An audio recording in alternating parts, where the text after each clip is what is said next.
happy post-election to you. I hope you all voted out there. Or maybe you're still voting. They say the ballots are still coming in.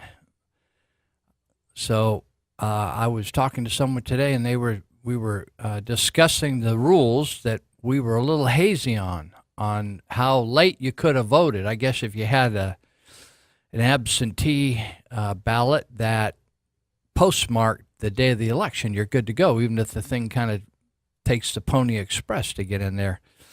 So we'll talk about that in a second. This is Lou Benninger, Live with Lou. We're here for 3 hours today. And this is KMYC, The Patriot, 1410 a.m. And you can listen to us a number of ways, like you are right now. Or you can go on the internet, and you can go to kmycradio.com, kmycradio.com, and click on the Listen Live button. It should be live streaming. But if you get interrupted, either to the show today or to the internet version, which would be a little clearer for you that are out there in the boondocks, out there at the edge of our transmission, you can go to, at any time, you can go over to One Eye Blind Media on YouTube, One Eye Blind Media, 4 separate words, and then click on Live with Lou and listen to the show of your choice whenever you want to listen to it, in portions or whatever. So normally we're talking live, so you can listen to us, and if you want to call and say something or correct me or add something, you can call in. But today, because I had to be somewhere else on Saturday at this time, we're just a few hours before our scheduled time, and we're recording a new show for Saturday. So if you call in, you'll get answered, but answered by a machine. And if you want to vote yay or nay, you can, or give some input. But I rarely can get that. If you want to send me a text. And a lot of you last week, I gave out my cell number and said if you want how I was going to vote. I wasn't trying to twist any arms, but if you wanted to know how I was going to vote and you hadn't made up your mind, you want to just compare that. I don't know, I had between 6 and 12, probably 8 or 9, 10 people responded to that. And so if that was some help to you, good. There's quite a few people on this ballot that we just voted on, and there was a few propositions. In November, it's going to be wild, totally wild, because Governor Brown made a decision a year or two ago that a lot of the measures and referendums would be pushed to the November ballot. Now, a few got on this ballot, 4 or 5, right? So we'll touch on a few of these things. There's some interesting twists and turns that stood out to me that were actually, we all have a bias here, so there's some things are more important to me, some things are more important to you. Sometimes there's some agreement. So we're going to be on, as I say, till noon today, 9 to noon, if you're new to this. And normally we're live, and you could dial us up, or you could send me a text. So I'll just give you my text number if you need something from me, and but I won't be here during the hours at the broadcast to respond to you. Normally I'll be right on it. So my text number is 530-713-1838. And I'll say it again, 530-713-1838. I'm just like you, I get a lot of mail, and I'm on some things I really look forward to every month. One of them is the newsletter from the Twin Cities Rescue Mission. We're in Yuba County, East Yuba County on Mount Huth, and that's really Yuba Sutter or Marysville Yuba City are kind of one big community. So I know our broadcast is reaching out to, like Butte County, Nevada, Placer, maybe a tad into Sacramento County, Colusa County. And so in a variety of these places, there are nonprofits that are caring for people that are not doing so well in life. And the one locally that has been the heavy lifter helping broken people is the Twin Cities Rescue Mission. And when I became follower of Jesus and became aware of these types of organizations. It was about 40 to 50 years ago now. And Twin Cities Rescue Missions was down on First Street in Marysville, and then they were forced out through redevelopment. And so now they've expanded a little bit. And but there's a lot of talk about, it's actually a government fad right now to take care of the homeless, and it's really all about lawsuits. It really doesn't have anything about love. It's about lawsuits. Government has little love. It's just a machine. It's like my car. That car doesn't love me. It's just a machine, and it gets me around. And if I don't treat it right, it'll leave me stranded on the side of the road. But there's no love there. It's the same way with government. There's no love there. The only love happens when human beings care for one another, and it doesn't have to do with money, me getting paid to go care for somebody. It has to do with because I'm a fellow human being. So at the Twin Cities Rescue Mission, it's funded by nonprofits, or it's a nonprofit funded by donations. It has been that way since 1956. So 1956 is probably a lot farther back than most of you were born. But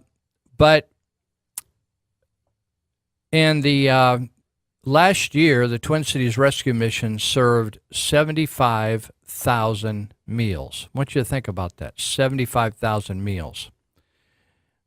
900 ladies were able to shower there. 1,300 women received clean clothing. 20,000 showers were provided to men. The rescue mission is a men's mission, but women are allowed to come in on certain days and have control of the bathrooms and showers, and so they get showers even though they don't have a place to stay there. So they showered 20,000 men. 18,000 men received clean clothing. This is in 1 year. 400 blankets were handed out, 200 sleeping bags, about 100 tents. Amazing, isn't it? The nice thing about it is it's staffed by people that have been on the streets themselves and broken, and it's a great place to have people on the mend helping people that need to be on the mend. So if you want to help them, the nice thing is that there's a couple people probably on staff over there, but they don't get a lot of money. But nearly every nickel goes to help folks. So there's a lot of opportunities to serve, and I wanted to just mention this because there's so many people, we need to help the homeless. We need to help the homeless. Like my friends in Cambodia, the sex trade, the sex trade, the sex trade. Well, some of my friends say, well, if we just provided better orphanages for kids, then they wouldn't be tempted to do the sex trade, right? So you see people out on the street panhandling. If you would give the money to the rescue mission that is caring for the basic needs of these folks, then you really know your money's getting to the scratching the itch, helping folks, right? So if your church group or maybe you have a Kiwanis group or a service club, if you want to go over and cook one night a month, they provide all the food. You just have to show up and make it happen. So they serve about 70 people. So you could sign up at the rescue mission and make that happen. I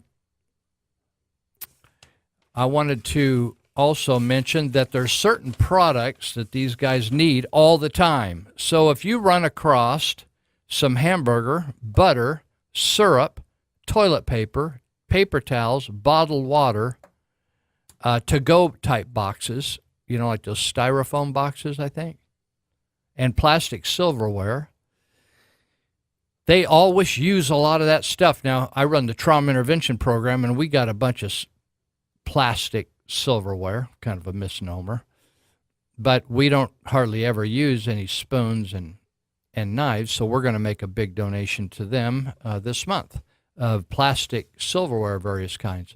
So this is a great organization that your money really goes to help people. People are getting off drugs. They say that they have helped 60 men complete their 90-day program, which requires them to find a job and save money to find a house or apartment and then move out, right? That's what we want. We just don't want to keep giving a hand out. We want to give people a hand up and get them on their way so then they can turn around and help other people.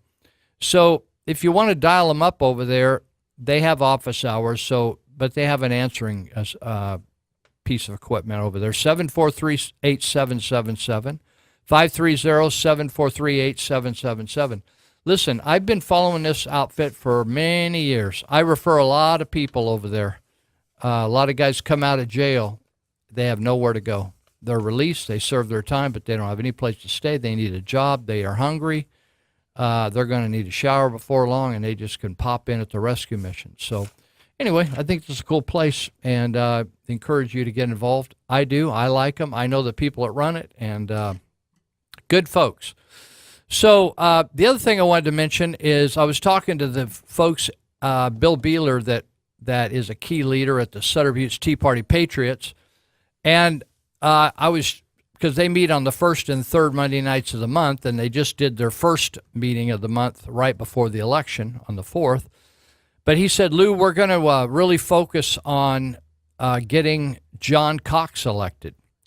And so instead of having a typical second Monday night of the month meeting, we want to encourage people to come to a different meeting that we're all involved in, and it's a Yuba Sutter Constitutional Republican meeting on Thursday, the 28th of this month. And it's at the Yuba City Hall. That's near the corner of Butte House Road and Civic Center Boulevard.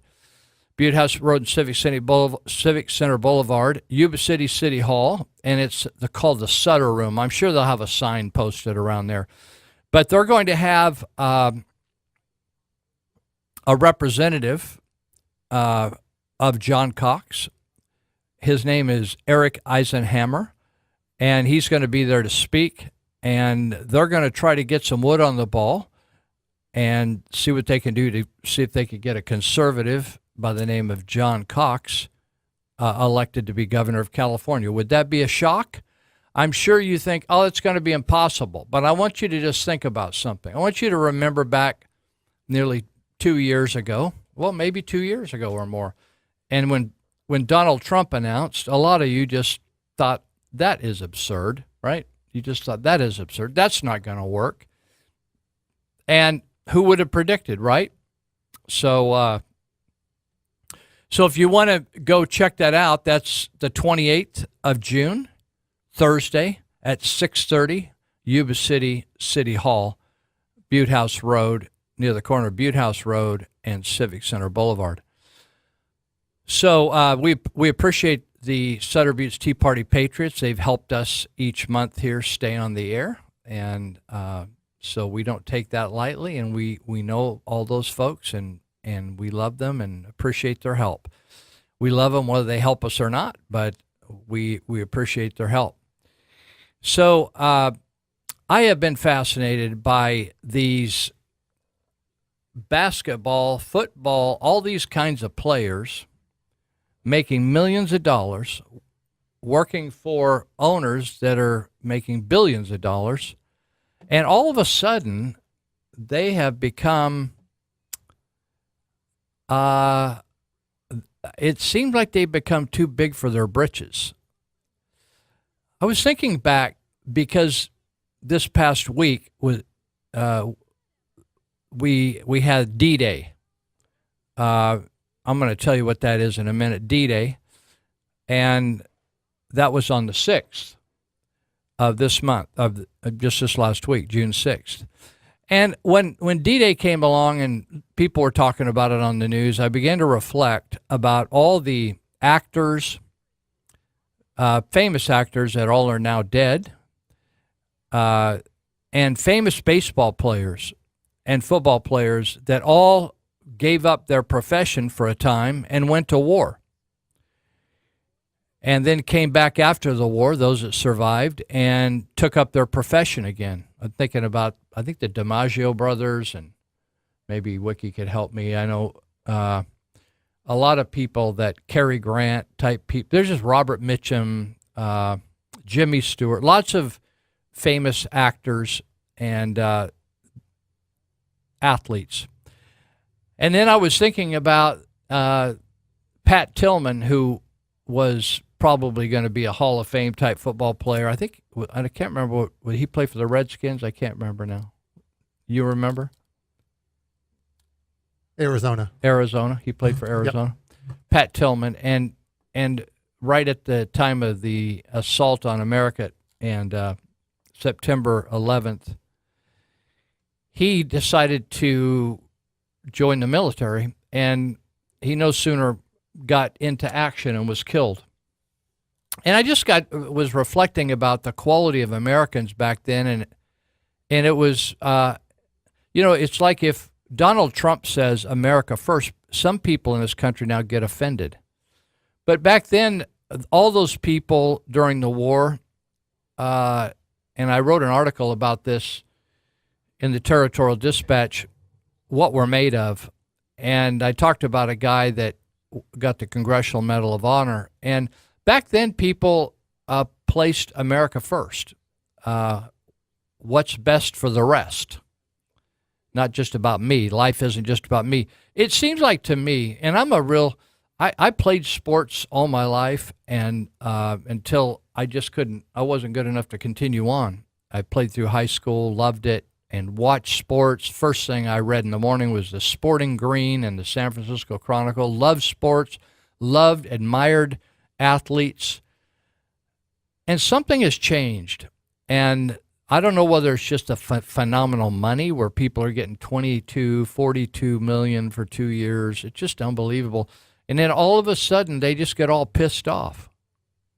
And they think, oh, well, I would never consider going to the White House. I thought, well, why don't you join the military? Try that.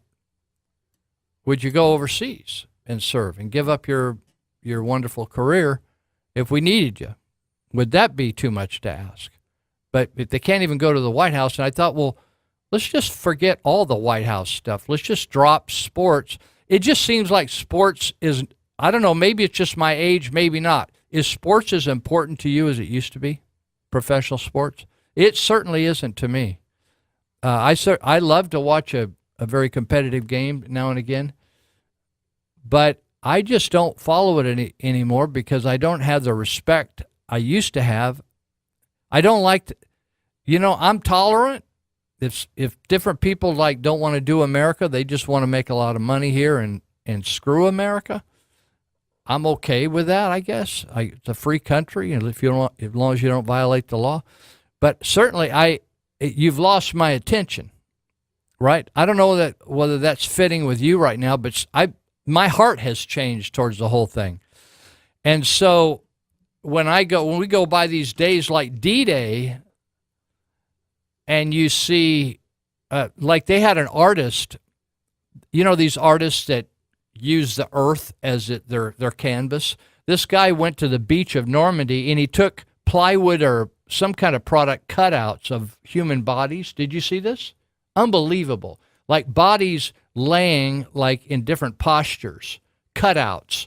So when they laid the plywood on the ground with the body cut out inside, they took small rakes and ruffled the sand. So when you took it up, it looked like a body laying there. It was darker than the sand around it. They did that 9,000 times because of the thousands that were killed. Because you hear a number, you don't get it, do you? But then they took aerial photographs of the beach. If you go on Google and I don't remember the guy's name who came up with the idea, but I'm telling you, it's sobering. It's somber. It's sobering. It just scares the hell out of you. And when we come back, I'm going to read about this D-Day thing maybe to educate some of you for the first time the numbers of people that were involved and the number of people that died. But literally, most of the people that hung around the beach very long died. They died. They just got massacred. And in fact, one guy told them, you better not stick on this beach. You better just run into the fire because you're not going to survive on the beach. So is it time to take a break? So we're going to take a break. When we come back, I'm going to read you just a small summary of the D-Day invasion that Dwight D. Eisenhower, the Allied Forces commander, described for us. Okay.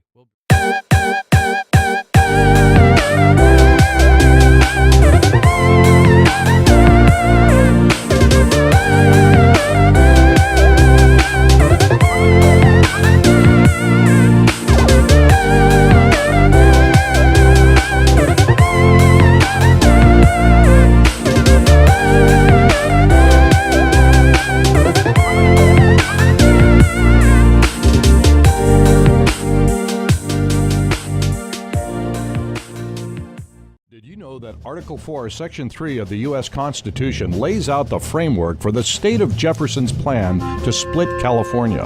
A state can be formed from the land within another state if the state legislature and Congress approve it with a simple majority vote. 51% is all it takes. Your vote doesn't count in Northern California. California is broken and the time has come for 51. Please visit soj51.net and donate now to show your support.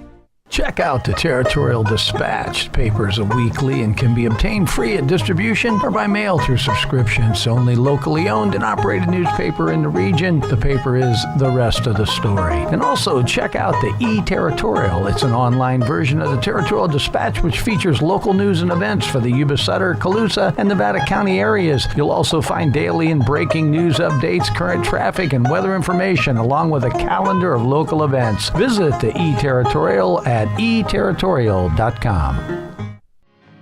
All right, this is Lou Benninger. You're listening to Live with Lou, and we're, like we did last week, we're playing some songs that have to do with taxes because if you noticed in California, there's a full court press. There's a full court press. You know, it's a basketball term. When you're desperate or when people are really wanting to be tough on defense, they begin defending right at the opposition end of the floor or the end of the floor where the opposition brings in the ball. They don't let you bring it across the halfway mark. You just do a full court press. Or when you're down a few points and you need to steal the ball back, you do a full court press. Right now throughout California, there are full court presses by bureaucrats, by deceptive politicians trying to raise taxes everywhere, however they can get it. And they're lying and conniving and sniveling and whining and walking away with 80, 100, 120, 130, 150, 200, 220, 230, 250, $270,000, $280,000, $290,000, and crying all the way, oh my God, we're not going to be able to get the fire department to respond. Yeah. So we're going to be playing some of these tax songs because we're not the only one talking about it. So last week, on June the 6th, the day after the election day, was the day that we remember D-Day. And most people that you interview on the streets have no idea what that is. But I know what you did this last week. Maybe you thought you had a tough life that day. Maybe you were depressed that day. Maybe your loved one cheated on you that day. Maybe you lost your job that day. Well, let me just read you about that day in 1944.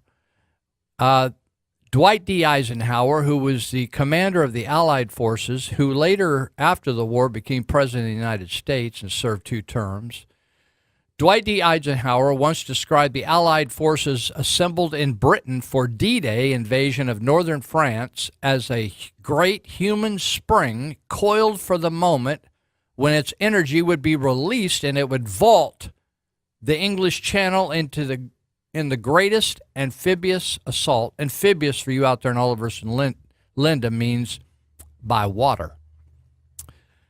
The greatest amphibious assault ever attempted. In the early hours, I want you to think about this because particularly if you're a teenager or your early 20s, there are people, thousands and thousands and thousands of guys just like you that were scared to death and thought probably they're going to die today. In the early hours of June 6, 1944, that tense, coiled spring was finally released as the Allied fleet reached Normandy. Normandy, France, for those who don't know their geography. Hundreds of planes dropped paratroopers, so some came by water and some came by plane. And hundreds of planes dropped paratroopers behind German lines. Remember, Germany had taken over France, right? The French just folded. Dropped paratroopers behind German lines to capture bridges and railroad tracks. At dawn, huge battleship guns began blasting away at German coastal fortifications.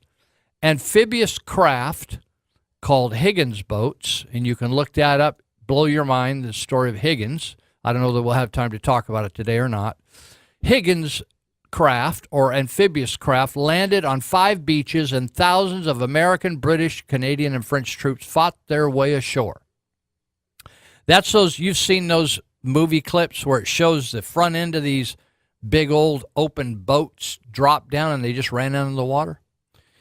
U.S. forces landing at Omaha Beach struggled with high seas, fog, mines that blow up, and enemy fire that poured down from high cliffs or high bluffs. Many soldiers were shot getting off their boats and died in the water.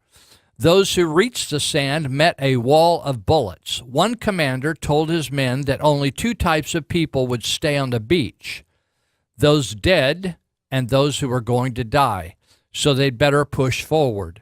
In some units on Omaha Beach, 90% of the troops were killed or wounded, but the assault force managed to cross the beach and drive the Germans inland. At Utah Beach, the other U.S. landing zone, the first wave of troops found themselves 2,000 yards. I want you to think of this. 100 yards is a football field, right? 100 yards. This is 2,000 yards. They found themselves landing 2,000 yards south of where they were supposed to be because of the weather and trouble. It was a lucky miss, since the area was not as heavily defended as the original target. Sounds like divine providence, doesn't it? Quick-thinking commanders ordered troops to follow the first wave ashore to secure a beachhead. Before D-Day was over, 155,000 Allied troops made it ashore. Months of hard fighting lay ahead, but the Allies had at last established a toehold or a foothold in Northern Europe. Isn't that amazing? I want you to just think about that. Man, when I saw this artwork where volunteers, this guy just asked for volunteers. He had about 8 or 9 people that were going to help him do 9,000. When people heard about it, hundreds of people showed up with little rakes to rake up the sand and show the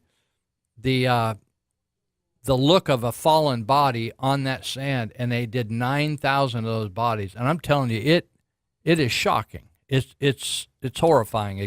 It's horrifying to look at it. So I just want to, in fact, later today in the show, we're going to play a clip of a guy that I believe is 92 or 93 years old that flew in this very assault, and it's just a very powerful clip.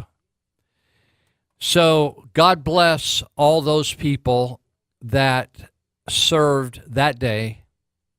God bless all those people that have served in war after war after war. And I just want to say, as all these athletes are like having a hissy fit over whether or not they want to honor their country, if there's any bumps in the road in this country, then our faithfulness and our loyalty to this country is off, right?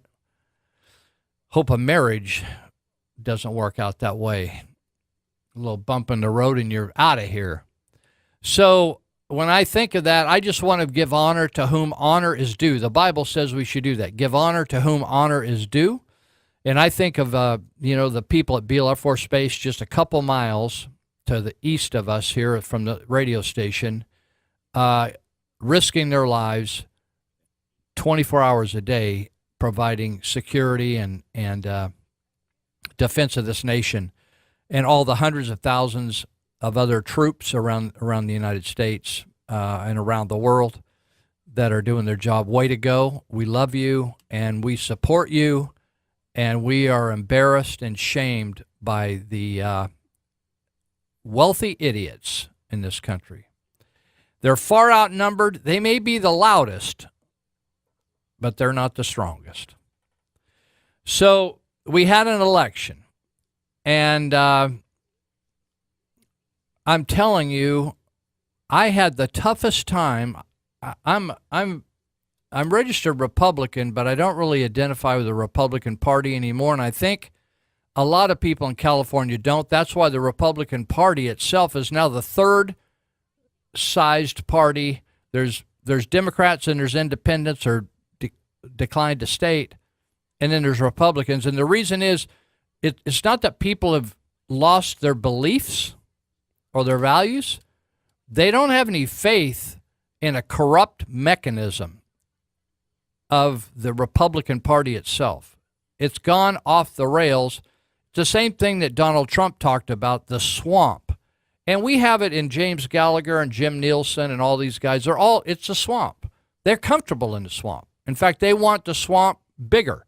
They're expanding the swamp. In fact, I think last week I talked about the numbers that Trump has reduced the federal employment level down about 24,000 people. But the local government has expanded. Isn't that interesting? City, county, state government has expanded in numbers throughout the United States.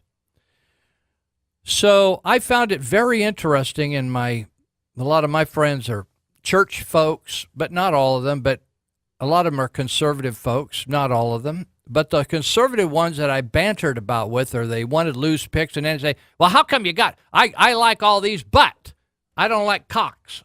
I like Gavin Newsom. I like, what's his name? Travis Allen. I like Travis Allen. And I said, well, I don't give a rip whether you love Mickey Mouse. Well, if you vote for Travis Allen, you're voting for Gavin Newsom. It isn't a two-party primary. It's a jungle. It's a jungle fest. It's guerrilla warfare. So the top two people get in. So if enough of you vote for Travis Allen, that's going to put Antonio Villaraigosa in second place, and you're not even going to have anybody. Well, one guy said to me, well, he's from Chicago. I thought, what, we're now anti-anybody? I don't know how many million people live in Chicago. Like, anybody from Chicago, we want to take them out back and beat them with a hose? Oh, he's a Chicago politician. I don't even know that he's ever been a politician. Oh, he's a rhino. I thought, that's all we have in California is rhinos. He fit right in. Cox is a rhino. And I said, do you know anything about Travis Allen? Well, I don't know. I went on SaveCalifornia.com because I respect Randy Thomason's views, and he's usually very well researched. And he had vote after vote after vote where Travis Allen could have voted against Planned Parenthood and against funding abortion in California, and he abstained from the vote. I don't understand that. But that race is over. What I'm saying to you is, I felt like I was talking to conservatives that were drug addicts and trying to talk to them, you ought to try sobriety. And it was just like there's like a steel barrier right there, and they just couldn't hear a thing I said. And I just said, okay, rhino, Chicago politician, he's from Chicago, I'm telling you, I just thought, you want Newsom? You want Gavin Newsom? You want them to tell you how much water you can drink? Pretty soon it's going to be how much bread you can eat. Pretty soon they're going to monitor how many miles you can drive with your car. You think that's funny? They've already done the work on the odometers. They're going to bill you by the mile to pay for roads, even though you already paid all the gas tax. I mean, it's total. You're going to teach your kids that they're probably transgenders? And it's just on and on. They don't teach the Constitution in the schools. I mean, it's a train wreck here, but you're going to like, and then some of these people it's a cult worship thing with Travis Allen. I don't know what this guy has ever done. He's never done anything phenomenal in Sacramento. He's got kind of I guess if you got hair, he's got a cool hairdo. But I'm not into this cult worship. It's like, hey, I'm more practical. It's like, hey, let's like have more freedom in California. Let's like get rid of some of the regulations. Let's like, how about we drill some oil here and put some people to work and pay some taxes that way? How about we allow farmers to farm again? How about we not water the fish so much and we water the ground and create some crops and put people back to work in the agricultural industry? There's a lot of differences between Mr. Cox and Mr. Newsom, and I would just encourage people to not be so personality focused. You know, I remember when Trump was running, oh my God, he had sex with a couple women in his past. Well, how many of you had premarital sex? Or had sex with a number of boyfriends or girlfriends before you got married? Or cheated on your wife? Do you think you should never accomplish anything in your life? It's like somehow Donald Trump needed to be Jesus Christ in order to get elected, or needed to be your pastor. Most pastors I know, I would never want to be in elected office because they're screwy.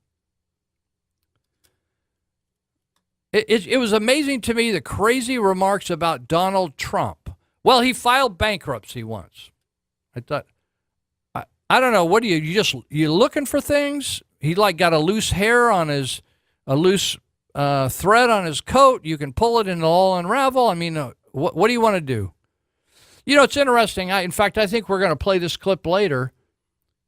He is the most Christian talking president. I don't know.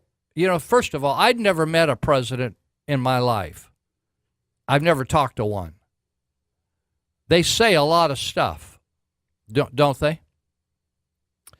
He is the most Christian acting. When I say acting, I mean getting things done and like moving the embassy to Jerusalem, right? And we're going to play a clip about exalting the power of Christ to change a life. Here, we're going to show that. And he did a whole ceremony in the Rose Garden over it. No president has ever done that. Purged out Islam out of the White House. Foolishness. Baloney stuff. Anyway, it's interesting. Everybody was, and I told some of my conservative friends, I said, honestly, were you all on board with Trump from the beginning? Because Cox is a lot like Trump. In other words, he's kind of self-financed. One of the problems with Travis Allen was he may have had some conservative ideals. He didn't have a lot of them. But you got to have money to win these elections. And Cox has got the ability to put the money together. I don't care whether it's Jesus himself running. If the dude doesn't have enough shekels, the party's over. And so I don't understand this cult worship or, oh my God, I'm not voting. I'm not going to vote in the November election because Travis Allen didn't get in. That's just stupid talk. No wonder California's so screwed up. That would be because of you. People want to blame the Democrats. The only reason this is screwed up here is because the conservative party got so dysfunctional, so incestuous, politically incestuous, and so manipulative, and so it's just like, think about this. I want you to think about this. James Gallagher is our assemblyman. His chief of staff makes $100,000 a year. I want you to think about how corrupt this whole thing is. I'm just talking about the ridiculously of the finances. This Curtis Greenman makes more than a doctor does. If a politician's staff member dies or a doctor dies, what's worse for society? You know, some of these jobs that a lot of us make money at, like shooting basketballs and making $20 million a year. If the guy drops dead, do you think society suffers at all? No, but if you lose the top surgeon in town, if you lose your best teacher in your school, right? If you lose some of your best, just fill in the blank. Farmer, going to feed you. Those people affect society. A lot of the things that we pay phenomenal money for, they could drop dead. You never miss them. I mean, you miss them maybe if you're a friend of theirs or you're married to them. But what they contribute to society is a big goose egg. So we have people that earn $100,000 a year as a chief of staff. Then they work for all these other campaigns, make $20,000 here, $30,000 here, $40,000 here, $50,000 here, and try to manipulate central committees. No wonder people quit. You say, somebody said the other day, oh, well, they're going to kick her off the central committee. I thought, oh, go to hell. Who cares? We don't even want to be on your damn central committee. Take your central committee and shove it. Let the whole party collapse. We don't need the party. It's that type of behavior that's ruined the Republican Party. This tight control, manipulation, incestuous behavior, jerking people around, lying about people, backstabbing people. People just say, I don't need this. Like, that's why a lot of people are, I just saw on somebody saying the other day, they were moving to Idaho, right? They just said, it's just like too ridiculous. We just said, I can't take this anymore. You're gonna like monitor my shower water and whether I can't shower and wash dishes on the same day or wash clothes on the same day. It's like, is that what you want? So you're gonna like boycott the November election, conservatives, because he isn't your you wouldn't. We're not asking you to marry him or have sex with him, right? Or date him, or go into business with him, right? We're just asking you to if he matches up with just a couple of your ideas, or let's just do it another way. Let's look at Gavin Newsom. I asked a girl one time, she was going to marry a guy that I thought she was making a really bad choice. She looked up to me. I said, would you make a list of the type of things you want in a husband? She made the list, and this guy didn't match any of them. Why don't you make a list of Gavin Newsom's strong qualities and see whether you want to embrace that dude for the next 8 years? Because if you don't do jack, you just moved to Nevada or Idaho and be oh yeah, I'm out of here because they're not doing what I want. Well, you didn't. Hey, the way California is because the conservative party got all jacked up and thought, it's all about cashing in on this. I want $100,000. No, I want $150,000. Oh, I want to, these campaign guys, these campaign people, if all of them dropped dead tomorrow, America would not suffer at all. I'm talking about all of them. It's not a personal thing to me. It's like you make money off running campaigns. How did you change America? How did you help any? You ever help a drug addict? You ever help a single mom? You ever pray for a person that has cancer and see him healed of cancer? You're like, oh, I ran campaigns. I know how to make a leaflet. I know how to put up a billboard. Oh, I know how to lie about somebody or stab him in the back. I'm a big, powerful guy. Oh, yeah, I could get him. I see people on Facebook say, oh, man, he's a rock star. I said, really? You know who I think are rock stars? The Twin Cities Rescue Mission. People that try to get people elected and think they're hot and walk around with a cocktail in their hand and oh, you're Johnny Jones. Oh my God, I've heard so much good about you. You make jillions of dollars and you can make things happen, man. You're a rainmaker. Oh, you're big time. You get nothing, man. Nothing. That's a nothing job. You want to say, I grow food for the community? I'm a nurse. I'm a counselor. I'm a mental health professional. We can't live without those people. So we got John Cox. He came in second. I'm telling you, I told somebody the other day, Trump got elected because of a miracle of God. Now, if you're not a Christian, don't worry about what I just said. I'm just telling you what the facts are. You don't have to believe it or not. I was talking to the guys in the jail the other day about the fact that people thought that the sun went around the earth, and a lot of them, I think, still believe that. They just, because it looks like that every day when you get up. It just looks like that sun is going around the earth. But I said it didn't work out that way.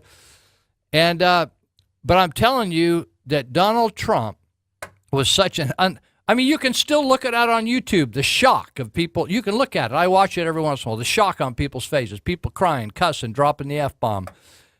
It was a miracle of God. If John Cox wins, it's going to be a miracle of God. We need God involved. A lot of you are too much of a pussy to do the right thing. And you'll probably write in some other idiot that you think, like Travis Allen, you'll write his name in. I talked to I was blue in the face, and some of these people, I'm not even going to give them loose picks next year because I'm tired of them talking nonsense to me. But the typical, if you look at the map of California, you can, all the coastal counties went for Newsom, and all up the center and right up top, the state of Jefferson went big time for John Cox. And a lot of the down below did too. So Cox did pretty good, but those big population areas are going to be tough. So we need like 100% of the vote in the North to even have a chance. So anyway, we're going to take a break. Be right back.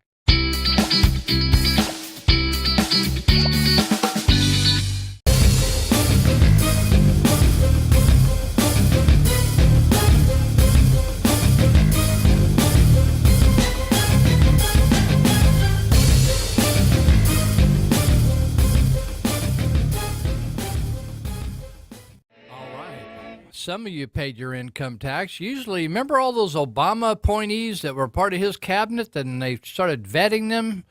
They didn't even pay their income tax. In fact, a lot of those people that work for the IRS under Obama didn't even pay their income tax. Isn't that amazing? They want you to pay. They'll put you in jail. You don't pay your income tax. So what we have going on in California, according to the California Taxpayers Association, in the recent election just a couple days ago, there were 98 proposals up and down California to raise local taxes directly. That's not income. That's not your state income or your federal income. That's other types of taxes, directly or indirectly through the issuance of bonds that would require higher property taxes, for instance, to repay them. So there's a lot of ways to do it. Like the city of Marysville raised the sales tax. Every time you buy a product, you have to pay a tax. It was 7.5%. Marysville added on 1%. So a lot of people were paying attention to the big guns like Cox versus Allen versus all these other folks, Senate races, Attorney General races, da-da-da. But all of a sudden, there was all these tax proposals that they missed. In fact, it was interesting to me that one of the proposals that was voted for again by Californians is for more water bonds. Every year we do. It's like if we mention water, people reach into their wallet in this state, and then they just spend it for other stuff. They never spend it for to store any more water. So anyway, the proposed taxes on legal marijuana sales and other retail sales and parcel taxes, that's in other words adding a tax on top of your real estate, are all being presented up and down the state. Sales taxes, parcel taxes, floating bonds, just like down in Plumas Lake, you had this Measure G that had to win by 2/3 vote. It didn't even get 50%, I don't think. But it was to add $200 or $300 or $400, depending on the price of your house, the value of your house, on to the sales taxes. And let me just give you an idea, because what's happening here is our counties, Yuba and Sutter, are going to be going for sales tax increases on the November ballot. And Yuba County is ahead of the curve. They're starting to have meetings beating the drum, like we can't live without it. And so let me see if I can find this here, if I can get it. So I wrote an article last week about the government on the front page of the Territorial Dispatch. You can look at it on the line, on the internet, online at territorialdispatch.biz, B-I-Z. And I quoted a woman a friend of mine out in Plumas Lake sent me her tax bill, because all our tax bills are different depending on where we live. We have different bonds we're paying on. So I thought, well, I know what I'm paying on. In Marysville, not too much, actually. I mean, I'm paying on some Yuba College bonds, same bonds this person's paying on. But I'm not paying, I'm paying on a levy bond in Marysville, and I'm paying my property taxes. But check this out. This Plumas Lake, the load on these Plumas Lake houses, I'm telling you, I got sticker shock. So this lady, she's a couple months from retirement, right? I want you to think about this. She's paying her payments on her house, plus she's paying $1,871 in property tax. But then she's paying another $1,715.16 in other fees, bonds, payments. And I'm going to break them down for you, because some of you out there in Plumas Lake, that you don't even know what you're paying on. You're like clueless. So there's 3 Yuba College bonds, A, B, and C. $12.72, $21.90, and $12.82. Depends on the value of your house. Then there's a Wheatland High School bond of $41.66. Again, it depends on the value of your house. It's so many dollars per 100,000 in valuation. Then there's a Three River Levee Improvement Agency bond of $177.86. And then she pays OPUD, Oliver's Public Utility District, $600. And then the Reclamation District, $784. That's levy district, $60.44. Then she pays Plumas Lake Improvements, $467.76. That's like streets, trees, landscaping, walls, stuff like that, parks, right?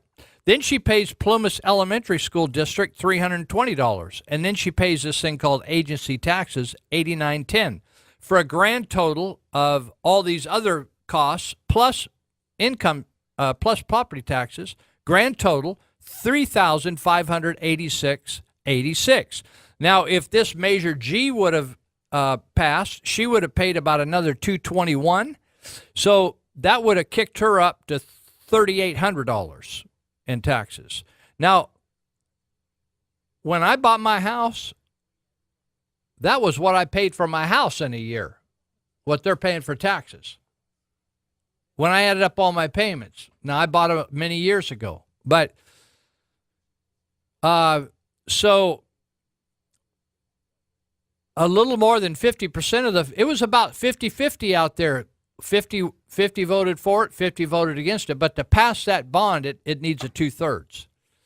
So I found it interesting how many people voted for it. Now, Gary Bradford, it's interesting. Gary Bradford, who's the new supervisor out in that area, he's the guy that just got into this fiasco where instead of Wheatland Fire providing fire services for the new Fire Mountain Casino that's located in the Wheatland Fire jurisdiction, Gary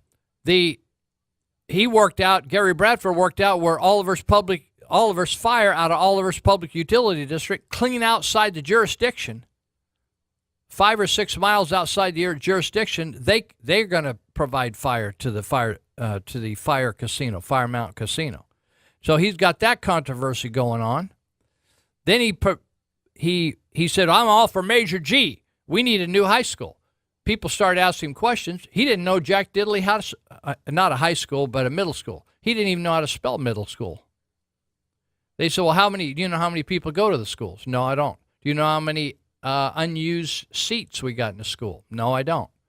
Do you know how many inter-district transfers we have? No, I don't know that either. But he's all for it, right?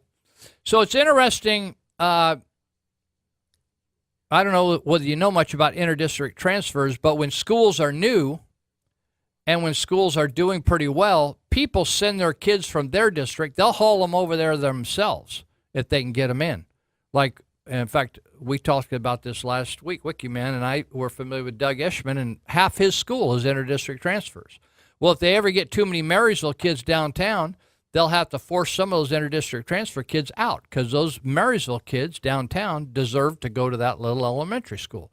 Same way out there in Plumas Lake. The first thing you do if you're crowded, they aren't crowded. They claim they're going to get crowded. You know what they did? This is really deceptive. They described how many new building permits were taken on houses out in their area, as if each time a house is built, you get more kids. That's not true. If you'll notice up and down your block, most of the houses are full of adults without kids. Hold that thought. And some of you pro-abortion people, you can't argue both sides of the deal. The fact is we're producing less and less kids, so we need less and less schools. So just because they build houses out there or people move out there, a lot of people living out there, I don't know why they would do this. I wouldn't ever live. I like it out there. I think it's a nice subdivision. I would never live out there. There's a number of reasons. One, it's the most expensive place in Yuba County to live in terms of paying for this, paying for that, nickel and diming you to death.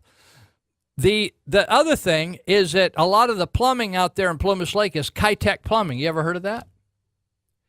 Well, my friend who sent me this bill, this property tax bill, her house had Kitech plumbing.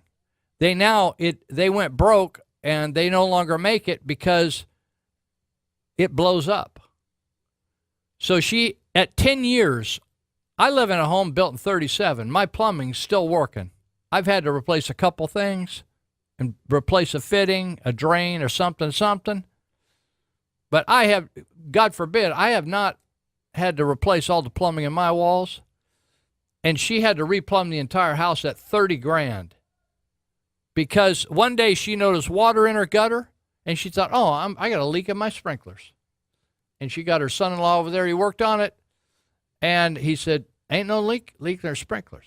And then all of a sudden her floor was wet. Then her wall was wet. And then they got a plumber over there and he said, they looked at the meter, all the water was turned off, and I'm telling you there's water flowing somewhere all through that house. Kitech plumbing. It's a big, bad idea, and a lot of those houses out there are plumbed in Kitech and maybe even over in Edgewater. Kitech. It fails. It erodes out inside and fails. They thought it was the best thing to replace copper. Is going to be the newest thing. And it was a big dud.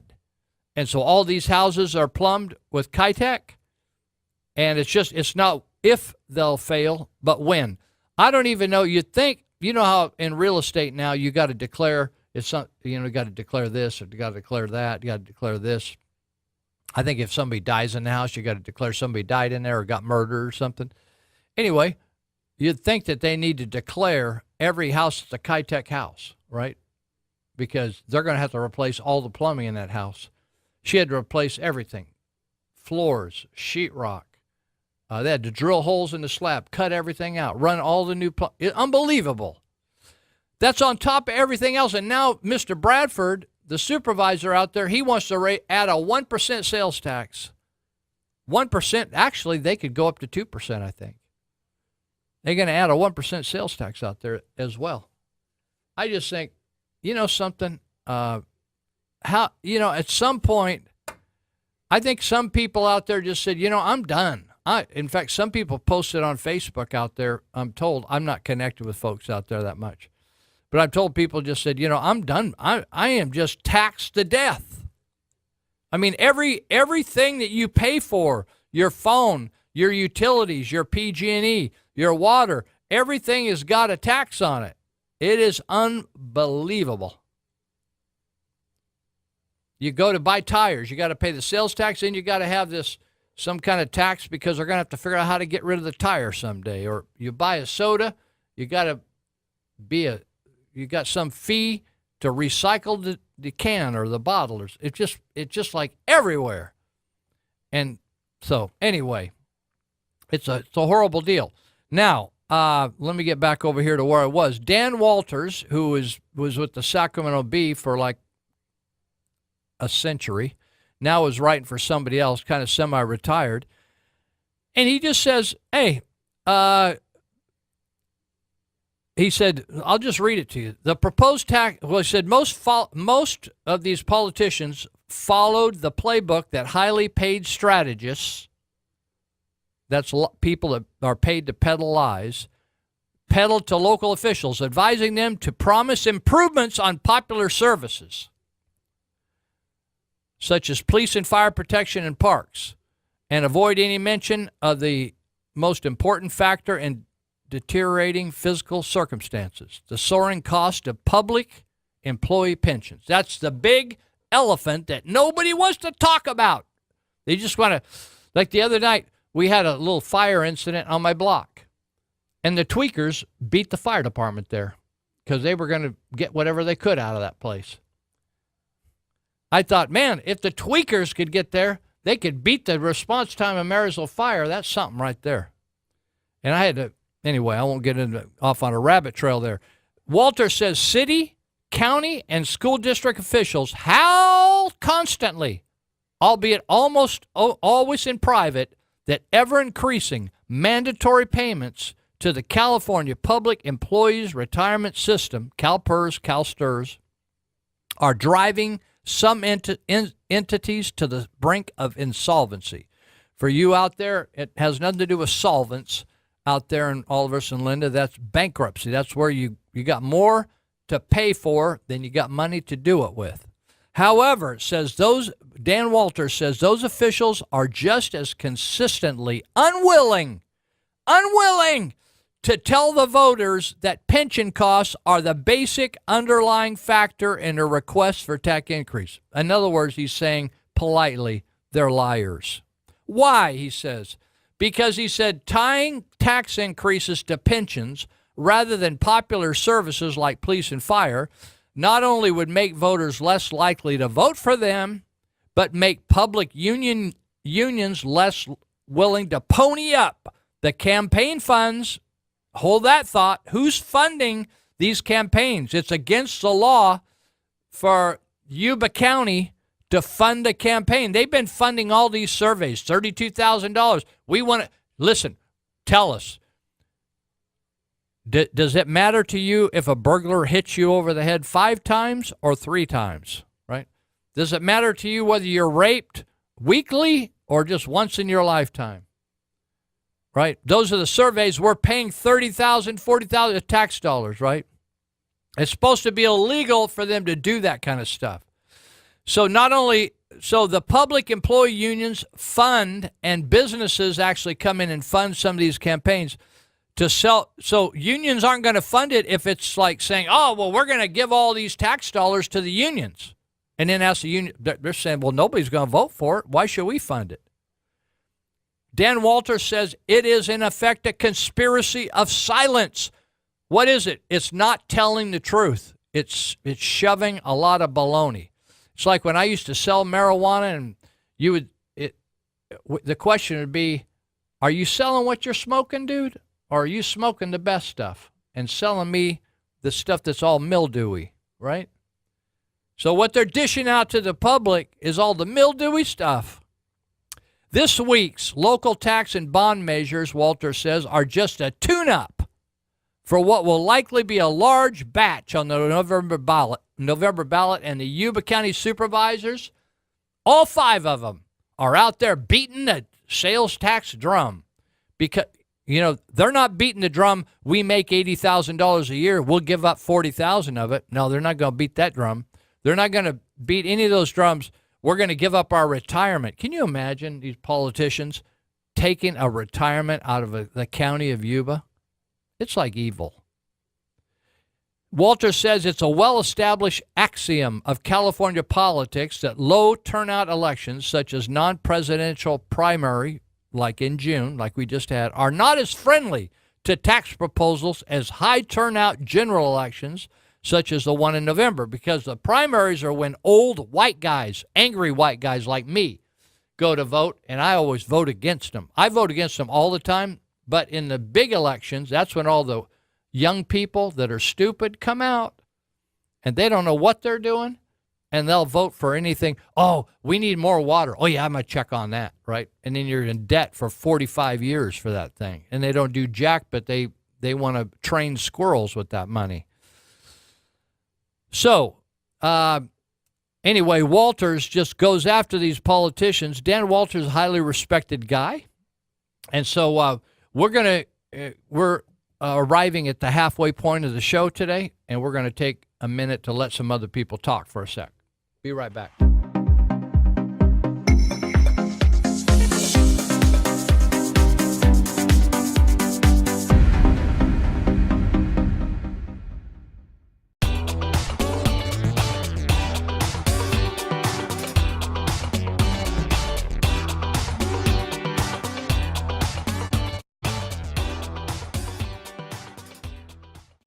That California was never supposed to be just one state.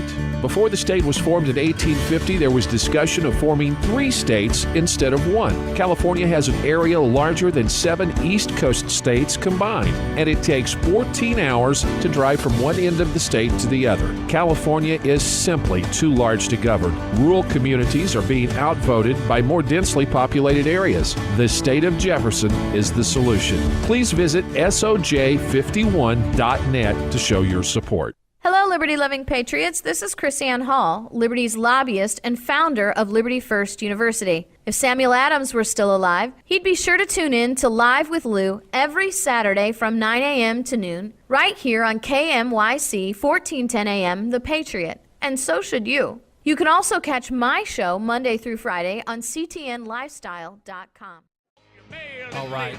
So we're talking about taxes and how politicians up and down California, including the counties we're sitting in here, Yuba Sutter counties, and maybe right around us, Placer, Sacramento, Colusa, Butte, and Nevada, are doing same-o, same-o. So Dan Walters wrote this article how the politicians don't want to talk about the ringer they got their tit in because they made all these commitments to the unions about all these big retirements, and so they don't want to unwind that.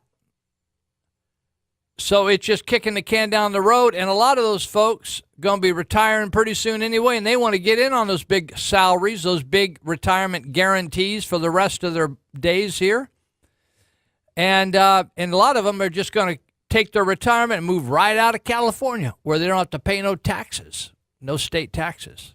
How about that? So check this out. Here's one to think about.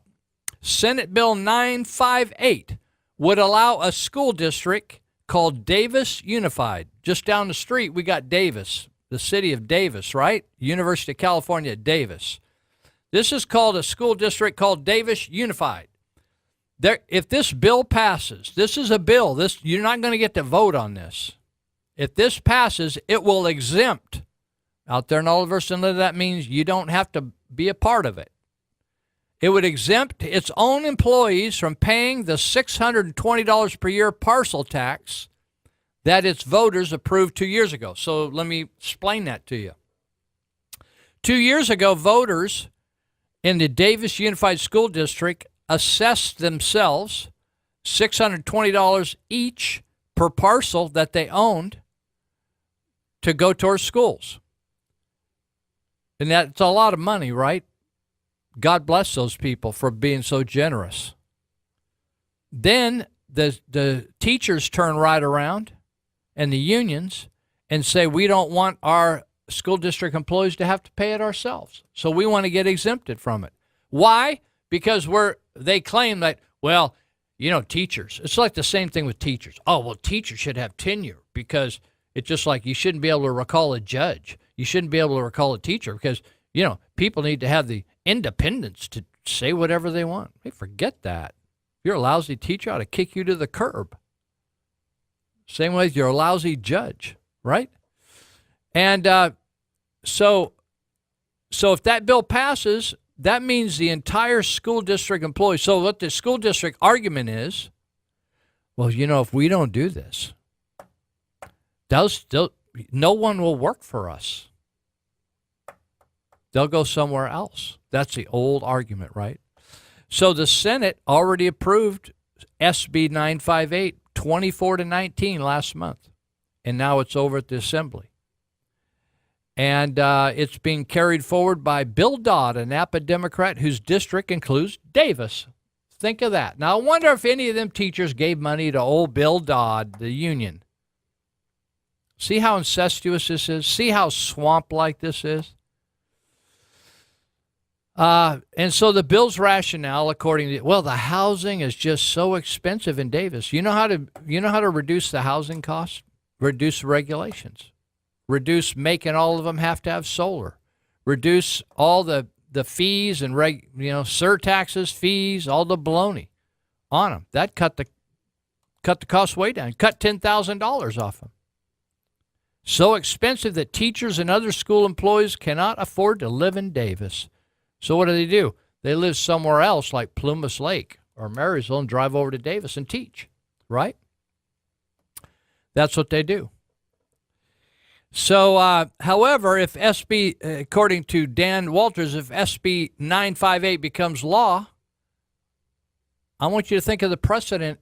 So all you people that voted for all these bonds and stuff, if they come back now and so Marysville Joint Unified says, well, we want to get a bill down there at the Senate, and they just go right around the voters, and we want to get exempted from our taxes. Catch that? All right. Just thought I'd just let you in on just the skinny on this stuff. So there's an article a guy wrote, kind of an overview of the election. I'm not going to go into all the gory details. But the comment here is that the registration of GOP, the Republicans, is just down to 25.1%. However, check this out. Now, there's still votes being counted, and I'm going to cover that in just a minute. For governor, the GOP candidate got at least 36% of the vote. That means a lot of people that aren't registered Republicans vote for the GOP candidate, the Republican candidate. And for the lieutenant governor, at least 38% voted for them. Secretary of State, 37%. Controller, 25%. Treasurer, 41%. Attorney General, 40%. That's a lot more than 25.1%. So that shows that there's a lot of conservative people that are sick and tired of the garbage in the Republican Party, but they're conservative-minded folks, and they don't like the direction of California. Now, here's the most fascinating race. There's a district that includes portions of Orange County, Fullerton, down in there, right? And so normally that's a very conservative area, but in the last election, there was two people, Josh Newman, who was a rookie, never run for office before, and he ran against a woman who had been in office before, Ling Chang, an Irish woman. I'd say she's an Asian. Ling Chang. I like that name. In fact, just saying it we'll say it again, Ling Chang. I like that. So Ling Chang, she lost by a very slim margin. She was a conservative. And so Josh Newman got elected, and he gave the Democrats of the state a supermajority. That means that if whatever issue there was,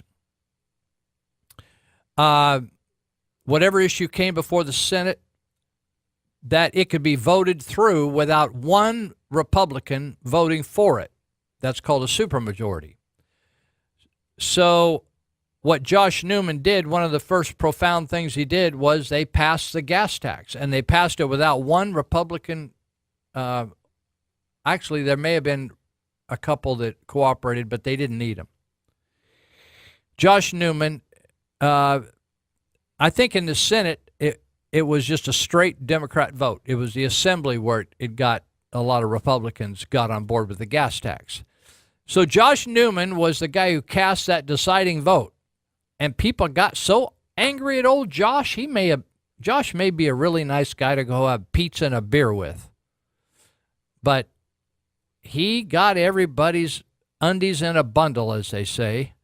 And so they began getting signatures down there to recall him, and the Democrats did everything they could except to have a military overthrow to stop the recall. They wanted to change the rules on the recall. They took them to court. They got judges to try to say that the recall was unfair. Nasty, nasty, nasty.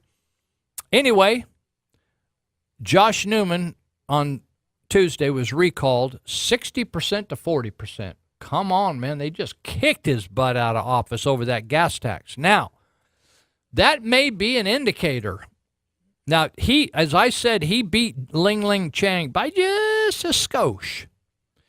And so Ling Chang was back on the ballot to replace him if he got recalled, and sure enough, he got recalled. So Ling Chang now is the new senator representing that area. Now, the interesting thing is, with only 25% of the California registered GOP, a lot of people in that election voted against the Democrat more than registered Republicans. And that should give you an indication of what might happen on this gas tax repeal that's coming up in November. And if you've been getting asked to kick some money in on this campaign, you should give some money to it. There's a guy named DeMaio that's leading the charge out of San Diego. He's a citizen down there, a guy named DeMaio. And every once in a while, I'll get an email thing, hey, we're doing good. Give us some money. Help us out here. Because I'm telling you what, the legislature who passed that gas tax and all these super liberal people are not going to want to give up that gas tax. And they're going to come out with their guns and they're going to say that babies are going to die and that fish are going to die and that planes, Southwest Airlines planes will crash because of it. I mean, it's going to be ugly. So anyway, that's what's happening down there, and I thought that was very fascinating, and I think it is it's an hors d'oeuvre of things to come. Now, let's see. I just want to touch on this a little bit. Governor Jerry Brown, the Democrats have been running this state for over 40 years, and they basically want to have a socialist state where they just manage everything. They want to manage your life. And when you see extreme socialism, extreme communism, you can't even travel without permission. Did you know that? You have to get permission, and you can't just live wherever you want. They just manage everything about your life. And in fact, they tell you where you're going to work. That's an extreme, right? So now they're going to, and they're going to have this, since we just had this drought, now we're going to have a permanent drought. We're going to live like we're always in drought warfare. And they've declared it permanent. Drought, water rationing. And so when people did the numbers on this, they did AB 1668. All Democrats. Laura Friedman, Democrat Glendale. And then that AB, that's Assembly Bill. SB, Senate Bill. Senate Bill 606, sponsored by Robert Huggy Bear Hertzberg. He's the guy that liked to pull in women and rub up against them. He's a pervert. And so both of them are requiring California's urban water districts, large ag water districts, and municipal governments to develop plans for strict annual water budgets. Now, okay, that's the general food for all. So what's that mean? It's like, hey, Lou, what are you talking about? So here's what I'm talking about. So they want to reduce indoor water use to 55 gallons per person per day, dropping to 50 gallons by 2030, and an outdoor residential amount set by regional climates, et cetera, et cetera, et cetera. So if you go over your ration, you're going to get a so it says failure by any water district or municipality to meet the 2027 mandatory water rationing goals may result in $1,000 per day fines in normal years and $10,000 a day. So here's the deal. Marysville, we're under the water Nazis, Cal Water, and we pay 4 times as much as Yuba City, OPUD, Oliver's Public Utility, Linda Utility District. We pay about 4 times as much. In fact, if a young couple rents an apartment in Marysville, if they would not do that, but they would rent in Yuba City, they could have a free, the water bill is worth a free month's rent. The difference in the water bill is worth a month's worth of rent. Why would you? I had a guy call me up one day and he says, hey, he said, I heard you guys are fighting the water over here in Marysville and the water costs. I said, yeah, we are. And he said, wow. He said, I moved here from such and such. And he said, I rented an apartment, a nice apartment, got a good, thought it was a good deal. And then I realized what the water costs. He said, man, I had no idea. I said, yeah. I said, if you would move to Yuba City or Linda or Olivehurst, you could, you'd save enough money to pay your 12th month free. He was shocked. So anyway, you can imagine if Cal Water Service doesn't meet its water rationing demands, then they're going to penalize you, right? Because whatever you do wrong, they're going to have to pay. The municipality pays $1,000 per day fines and $10,000 a day during a drought deal. So in a rainy year, it's $1,000 a day. In a dry year, it's $10,000 a day. Think about that. So let me dial it down to what it looks like. Some people have done the numbers on this. Like, well, what does that look like? Some people, a lot of people, a lot of these people that are they would just fit into communism like nothing. Say, well, I think we can do that. We'll pull it off. It's like, what about freedom, right? In other words, if I want to run the water all night and I'll pay for it, what's it to them? I'm worth more than the doggone smelt in the river is. Screw the fish. I don't care about the fish. So the bill, here's the deal. Until January 1, 2025, it would establish 55 gallons per capita per day. And then it would go down to 52.5, and then it would go down to 50. So one person came up with this deal and says, wait a minute. So they said an 8-minute shower. I don't know how long I take a pretty fast shower. An 8-minute shower uses 17 gallons of water.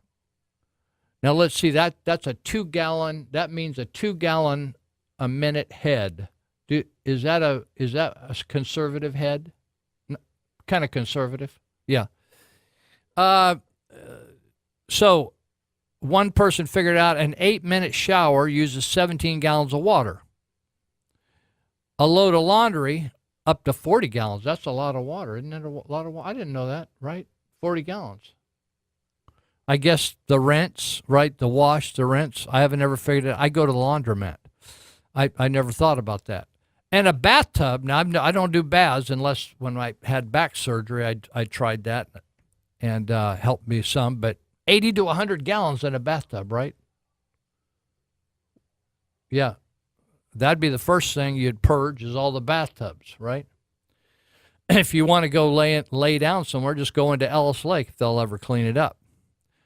So some people have said, therefore, you can't do laundry and shower on the same day. It'll send you over the limit, 57 gallons. Right?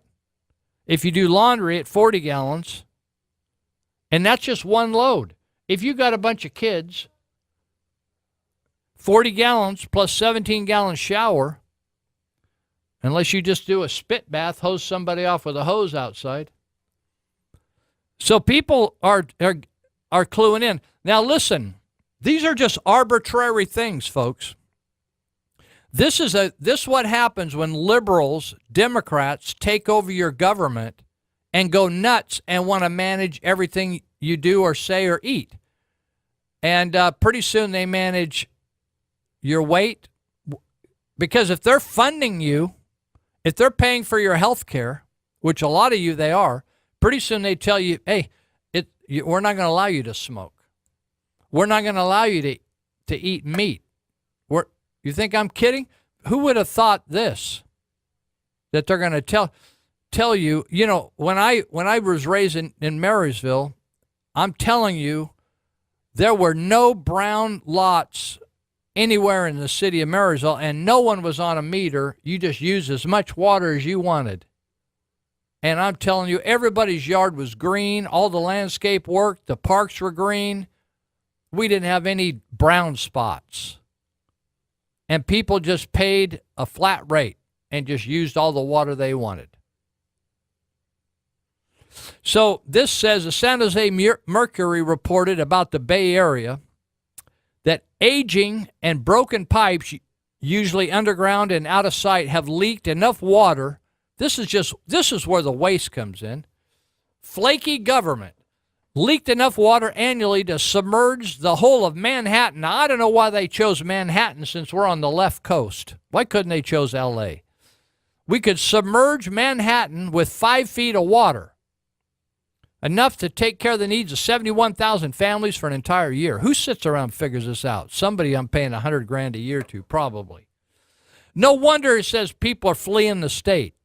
A whopping 46% of California Bay Area residents recently were surveyed, hold on to your hat, and said they were fed up with the region's high cost of living and soaring home prices and are planning to pack their bags and move out in the next few years. Did you just hear? Do you know how the Bay Bridge, you ever drive over the Bay Bridge? I think it's $6 to go to San Francisco. On the way back, it's no charge. Coming back to up here, if you're coming back from the airport. To go down, it costs $6. They're going to raise it to $9. It's already done. They decided. $9 to cross that bridge. It's just down there. It is unbelievable what is going on. And the report, this survey of this is just Bay Area people. They said that homelessness and traffic were key reasons why residents wanted to flee. And right now, they can still shower, bathe their child, and do laundry on the same day without being fined. But, it's unbelievable. So this one couple, Ron and Elizabeth Haynes, they live in Pleasanton, said they are moving to Idaho this summer and are among the residents who believe living in the Bay Area is just too darn expensive. They said, we're very excited. They said, we have tons of families and friends here in the Bay Area, but it's going to be hard. But we're looking forward to it because it's just it's crazy. So we're out of here. And so I'm telling you, people, that you think, oh, we always focus on San Francisco, but it's going on right here in Yuba Sutter. Do you remember the water rules? Remember when drama clubs and cheerleaders and baseball teams and people that their loved one just died and they couldn't afford to bury him, they'd go out to a gas station and they would get some buckets and they'd make placards and they'd say, Julie died, help us bury her or whatever, or help us go to Washington to compete in cheerleading. And we would all go in there and get your car washed, right? Now, if they want to enforce it, it's against the law, and you cannot do that. Now, I noticed recently there's a few car washes, or these volunteer car washes or donation car washes. In fact, I loved it because the Twin Cities Rescue Mission just announced in their newsletter, we're going to have a car wash. I thought, well, thank you, Jesus. Let's just break that law. But just one thing after another thing after another thing, you can't do this. Can I do this? No, you can't do that. In fact, I told when I worked at Glad Tidings, I said, I'm not going to the government and asking permission for anything anymore because they always find a reason to say no. Oh, no, we don't. Well, we'll have to ask. Well, you have to pay $150 for us to ask. I thought, screw you guys. You guys are nuts. You guys are totally nuts. So, anyway, that's all the reason to just go out. You know something? Do you know, I wasn't raised in church. In fact, some people don't think I'm a very good church person now. So, but I was not raised in church. But church people throw me. They talk all this stuff about doing this, or we're going to stand up for this, and, we believe the Bible. Then they don't even vote. They don't even vote for someone who stands up for pro-life. Or they'll vote for someone that says, I'm pro-life, and then he votes to support abortion, like Travis Allen. It's like people, They spend all their time going to church and doing all that sitting in the pews. I hate sitting in meetings. I just I think I'm a little ADHD. I never got diagnosed, and I never got on the meds. But I still struggle with sitting still for a while. And people sit for thousands of hours a year in church meetings, and they still can't drag their butt to the polls to vote to support a godly person or a person that will support mostly. You know, it's like this. They're either not going to support anybody or they're going to be so nitpicky that the person's got to line up with everything Jesus said or they're not going to vote for him.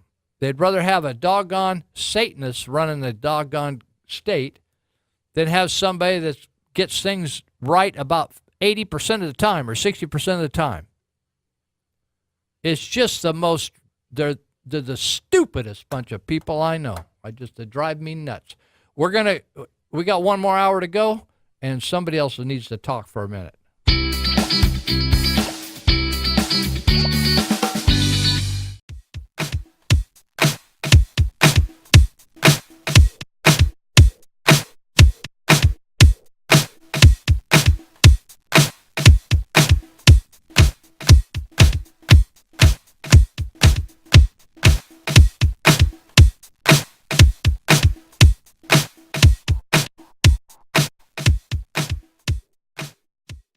Talked a couple times over the last probably month or so about how people, no matter what President Trump does, it's wrong.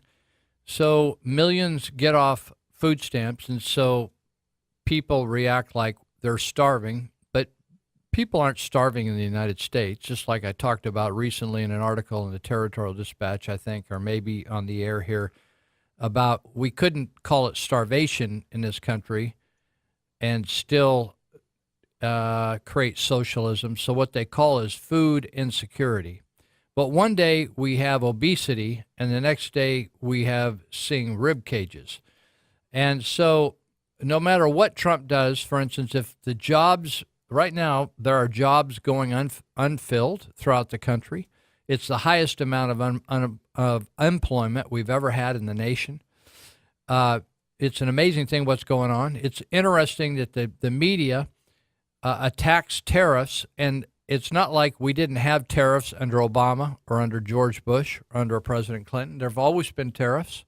It's just that we've been getting screwed by tariffs on our products going into China, if they could get into China. Some countries won't even take our products, certain products. Trump just simply has gone in to make it more fair. And so it doesn't matter whether we're talking about tariffs or putting criminals in jail like MS-13 or stopping terrorists coming across the border, or the lowest unemployment rate in history for blacks and Hispanics. It just doesn't matter. It is a problem.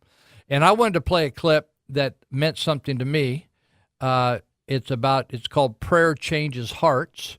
And I've never heard another president be so clear and transparent about the power of Jesus to change people's hearts, and we see it happening in Yuba County Jail every single week. John was in and out of jail for years until at age 38, he was arrested for bank robbery. You don't look like a bank robber, John. It's come a long way. John soon ended up in federal prison, relegated to solitary confinement. That's where God found him. John began to read the Bible and listen to Christian radio, right? Incredible.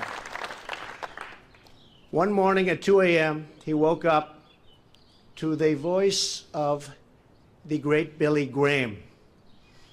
Reverend Graham's words came through the airwaves. Jesus wants to be Lord of your life. That night, John dedicated his life to Christ.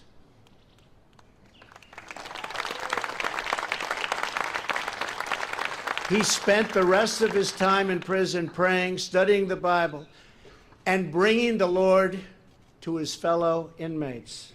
The day after John's release, a visitor knocked on his door.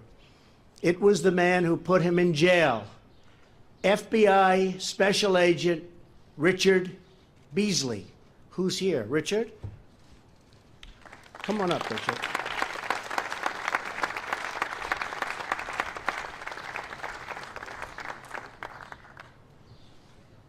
I want you to know that I've been praying for you very strongly. He said that.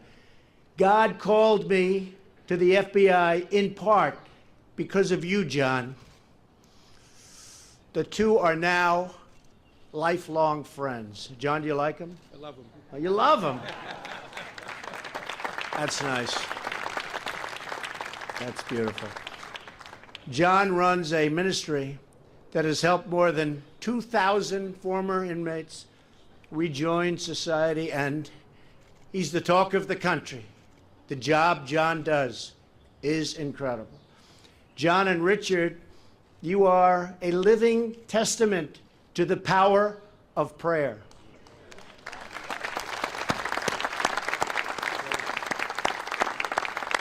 Your story reminds us that prayer changes hearts and transforms lives. It uplifts the soul, inspires action, and unites us all as one nation under God. So important. And we say it here, you know? A lot of people, they don't say it. But you know what? They're starting to say it more, just like we're starting to say Merry Christmas when that day comes around. You notice the big difference between now and 2 or 3 years ago? It was, Paula, it was going in the other direction rapidly, right? Now it's straight up. Our country was founded on prayer.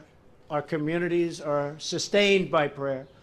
And our nation will be renewed by hard work, a lot of intelligence, and prayer.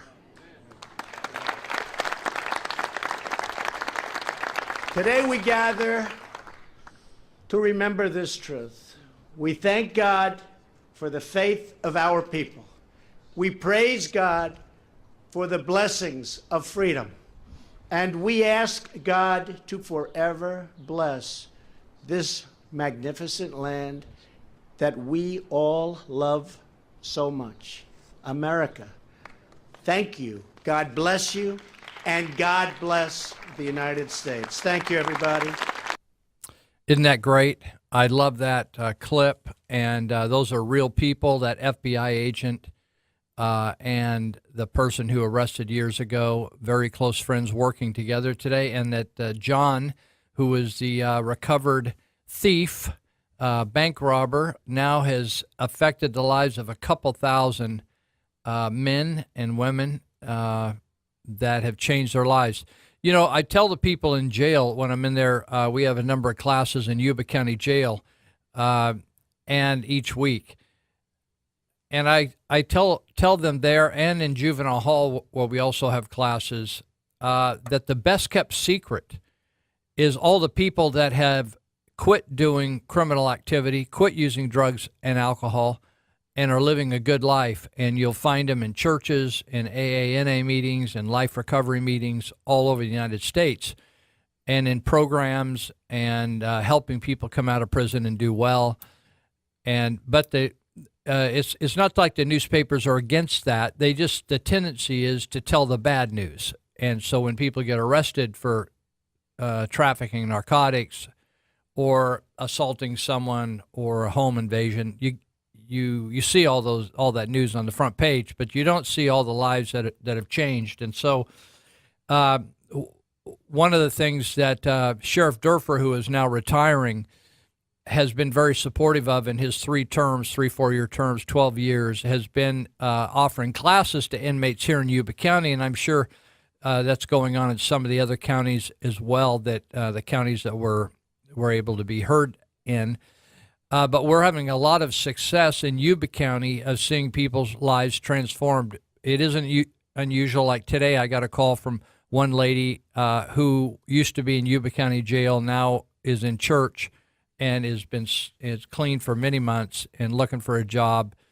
And we were having a job discussion, and she wanted me to get her son into the Feather Men's Center, get him a ride. He had a bed up there. You just need to get a ride. So I had that discussion. Another lady that just went through a 1-year rehab who's had an opiate addiction for years sent me a text message today wondering when our tattoo program was going to start up so she can get all her tattoos removed. There's just all kinds of people in a day. I'll have 2 or 3 calls a day. People, they're done and they're changing, but it's because we're offering classes to encourage them and tell them, give them some new skills. So the guys, we also have guys that are offered, if they behave well, they get a radio at Juvenile Hall. So I want to give a shout out to Bubba and Walker and all the other guys and gals at the Juvenile Hall that are listening today, and just encourage you to that it's all about loving people and caring for people and forgiving people and not socking them in the mouth. And so over there at Juvenile Hall, we can all do better than what we're doing. And let's move on and grow up and leave the stupidness behind. So there you go, guys. I didn't get in your favorite song. I forgot to put that in, but you got your shout out. So hope you're doing well over at Juvenile Hall today. See you tomorrow. I'll be there.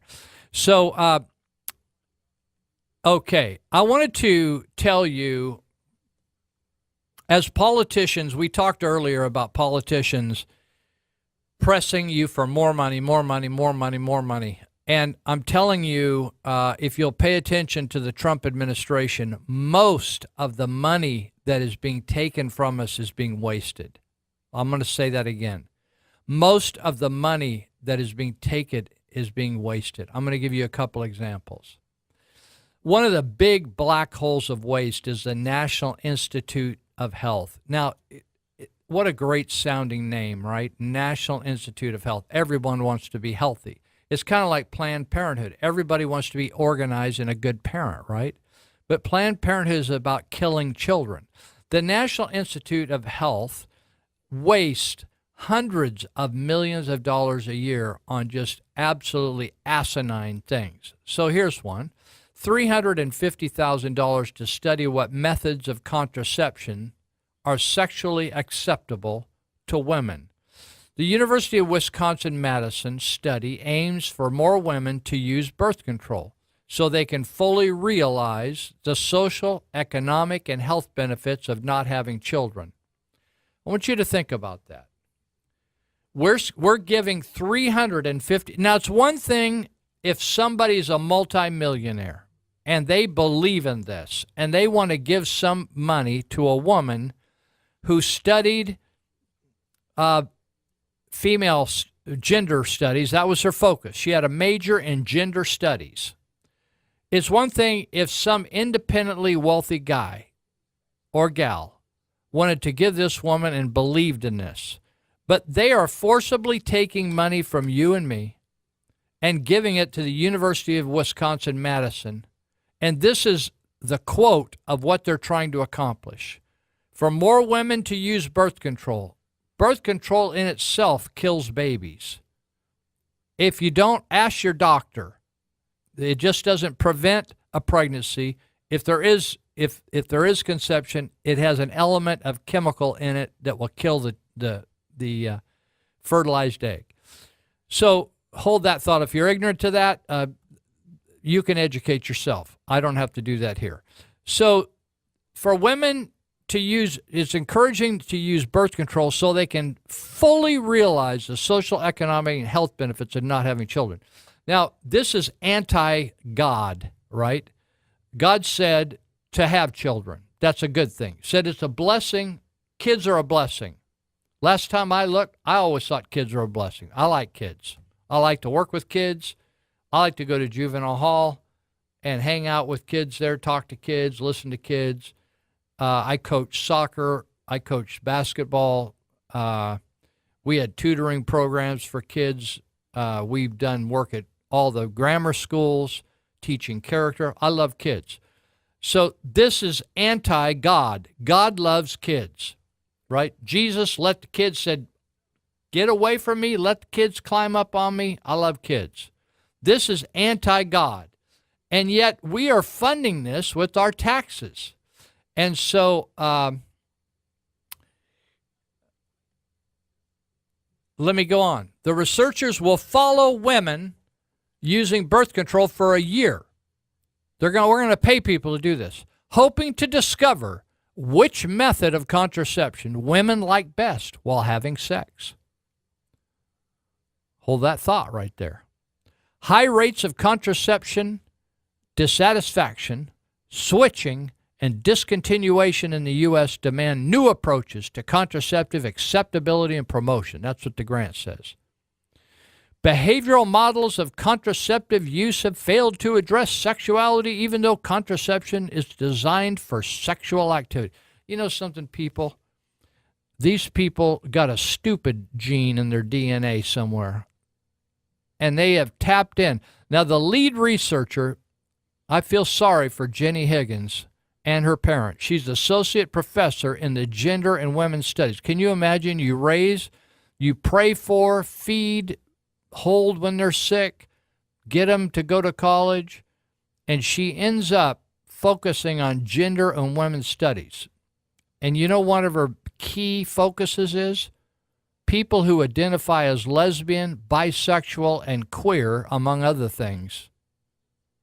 That's her focus of research. She claims, this woman, that 20% of the female population in the United States are lesbians or bisexual. Now, it's interesting when people print this in major publications. There's no supporting evidence for this. She just smoked a couple bud one night, had a couple brewskis, and came up with the 20% figure and said, you know, I just have met a lot of lesbians around my neighborhood, right? And she may even be one, so therefore birds of a feather flock together, right? You know, it's interesting. When we played basketball and sports, nobody said, I love basketball and I'm a heterosexual. But nowadays, if you're a lesbian, I play basketball for the women's league and I'm a lesbian. Like, who gives a rip? Why don't you just be a lesbian? Keep your mouth shut. Just go be a lesbian or screw sheep or whoever you want to do, whatever you want to do out there. But why do you got to tell the world and like tattoo it on your forehead? So we're paying, you know, if Miss Higgins, Jenny, as they say, if she wants to study this stuff, hey, God bless her. Why do I have to fund it? That's my problem. Now, this is not the only problem. Are we going to take a break here? Oh, we need to take a break. Somebody else want to talk? We'll be right back. We got a half hour to go.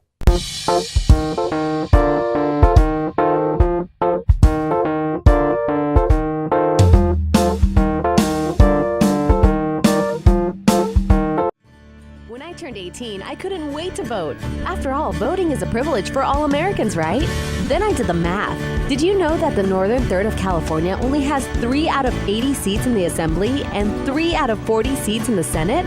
Northern California has no representation, and my vote doesn't count. Splitting from California and forming the state of Jefferson is the only remedy. Please visit soj51.net for more information. Please donate now to help restore representation. Check out the Territorial Dispatch. Papers are weekly and can be obtained free at distribution or by mail through subscription. It's the only locally owned and operated newspaper in the region. The paper is the rest of the story. And also check out the E-Territorial. It's an online version of the Territorial Dispatch, which features local news and events for the Yuba Sutter, Colusa, and Nevada County areas. You'll also find daily and breaking news updates, current traffic, and weather information, along with a calendar of local events. Visit the E-Territorial at eterritorial.com. Government can. Just give them your money, why don't you? I don't know why all these liberals just don't, at the end of their life, they just donate all their money to the state. Huh? Instead of giving it, they always want me to give my money away. Huh. Well, I wanted to say that, like I mentioned, we had a little incident over in my neighborhood. And I got a tweaker house in my neighborhood now. I haven't had one in a long time, but I got a tweaker house, and so all night people are coming and going, just like rats, just running around. I was thinking about, you know how they put in duck blinds? We could put in tweaker blinds and just shoot at them when they drive by. You know, just have, you know, be hiding out and, you know, have a little camo on, and they drive by. I got one guy that drives by, and he's got they hide, they wear dark glasses and they wear bandanas and then they have backpacks and they move the drugs. And coming up and down the street, I saw we could shoot them right off the bike. But anyway, we had this little incident where the person's electrical box blew up, caught on fire, and they knocked it out really quick. Actually, the neighbors did before the fire department even got there. But the tweakers came over like it was like almost like a roadkill where the vultures start circling. And they see a pheasant get knocked down or a deer or something, and all of a sudden you hear all these vultures. And they all came on their little bicycles, 40-year-old guys with little driving gloves and everything, and came cruising. They start kind of cruising back and forth, just like sharks in the water, wanting to come in and pick over the fire, right? Pick through the stuff. I had a guy out at the tweaker house at the middle of the night. He got out with a floodlight and was like trying to cut the grass with a weed eater, right? Because nobody takes care of the place. It just... in the Marysville, there's ordinances against wrecked cars and jacking your cars up in front. They don't even enforce it. So we got a jacked up car there. We got a vehicle without any plates on it right in front of it, next door, big van. Then down at 11th and F, we got a whole parking lot where people park their cars, and a couple of those are broke down. I mean, basically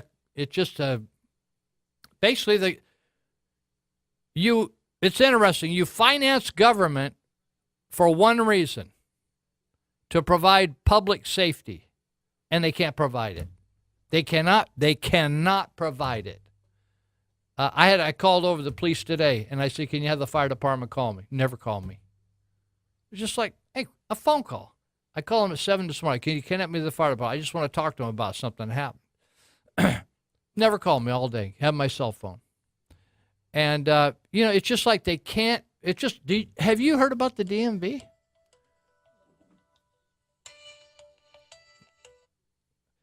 The DMV lines, you can't get into the DMV. The lines are clean out the door and clean the parking lot is loaded with people, and people have gone there multiple times and they can't get in to do their deal. And John Missler, who owns the Territorial Dispatch, told me he's trying to renew he's got to go in because of his age, and he had to get new glasses. So he had to go in and have an eye check. He's been 9 times. He drove all the way to Colusa because he couldn't get into Yuba City, and he made an appointment, went all the way to Colusa, and hours go by, literally hours. And so I thought, well, John, what's going on? Well, John thought it was this, they're coming into federal compliance with these ID cards. And so he says, in 2020, if you want to fly on an airplane, you got to have these new licenses that are more secure than a regular license, or you can use a passport. Anyway, he thought it was that. But what I was looking it up today, they're trying to, the last few years, they've been trying to bring in a new computer system, and it just doesn't work. And I'm telling you, people go over there to get their license. They cannot get through the system. Well, before we go today, we got a few more minutes. I wanted to, if you have a tweaker problem like I have, one alternative, the people that had the little fire, they had to move out because they had to disconnect the utilities, and they said, we're nervous because all these tweakers around here. And I said, call the Marysville police and ask them to do close patrol. And then us in the neighborhood, we're kind of watching. But one of the things you can do if you're having problems with security is call the guys that support us here on the station, and it's they operate their headquarters in Yuba County. It's Elite Universal Security, and they're in Yuba, Sutter, Butte, and all the way up to Redding. And they do all kinds of security for businesses, for homes, farms, and they do a great job. In fact, they're located in my neighborhood. They got all kinds of people working my neighborhood, the businesses, because I'm right on the border of the business district.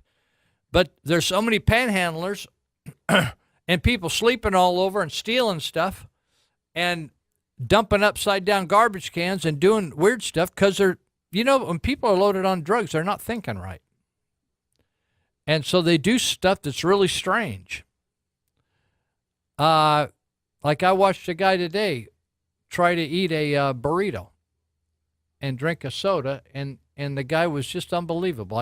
He caught my attention. I just stared at him for a long time because he doesn't belong in our neighborhood, and he was fussing around in this front yard, and he was just all over the place. So Elite Universal Security, if you got problem with transients or you got problem with people vandalizing your business or fussing around or marking up your business, doing stuff, bothering your customers, they will help you. And they will put people over there that'll put the fear of God into folks. So you can get a hold of them at 749-0280, 749-0280, or just look them up, Elite Universal Security. They're on the internet, so you can read about all their services, and they're hiring people. I mean, it's a growth industry right now because police are not able, in fact, police are cutting back. I don't know whether you've noticed any of your local departments are saying, we're not going to respond to that anymore. Just send in, if you have a problem in this area, just go on the internet and fill out a form. That's all that's going to happen. Nothing they can do. So they're not going to give you the personal service.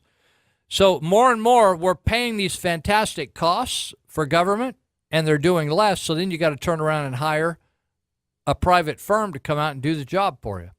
So 749-0280. Now they need workers. And you think, well, I'd like a job and I'd kind of like to do that work, but maybe I don't know how to do that. Well, I need some training. Well, they'll train you.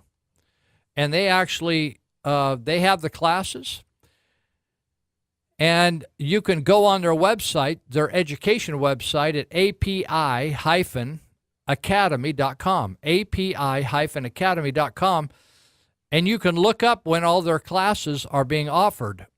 And some of the classes you can actually take online, and you can take the test, study, do the tests, and you can move forward in the class online. And others, they offer right at their headquarters in Yuba County.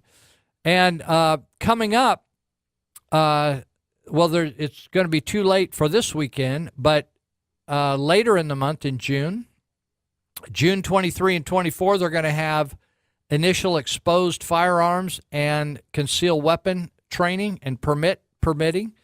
They'll do classroom sessions, and then they go out on the range and you test. And so that's what's going to go on that weekend, June 23 and 24.